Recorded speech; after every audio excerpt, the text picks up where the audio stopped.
De aproape 2 luni, întreaga perspectivă ni s-a schimbat.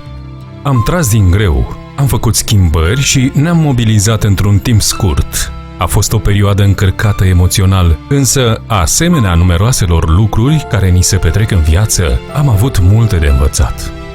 Am învățat cât de important este să apreciem lucrurile mici care ne înconjoară. Am învățat că separat ne poate fi mai bine decât împreună. Am învățat că departe poate deveni aproape. Povestea de Licios a mers din casă în casă și a vorbit despre cât de importantă e pasiunea în tot ceea ce faci.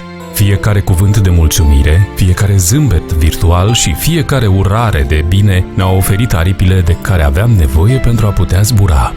În spirit de solidaritate, donăm 5% din fiecare comandă livrată către sprijinirea cazurilor sociale susținute de către părintele Ion Iagăru, ajutându-i astfel pe cei puternic afectați de virus. Împreună putem învinge!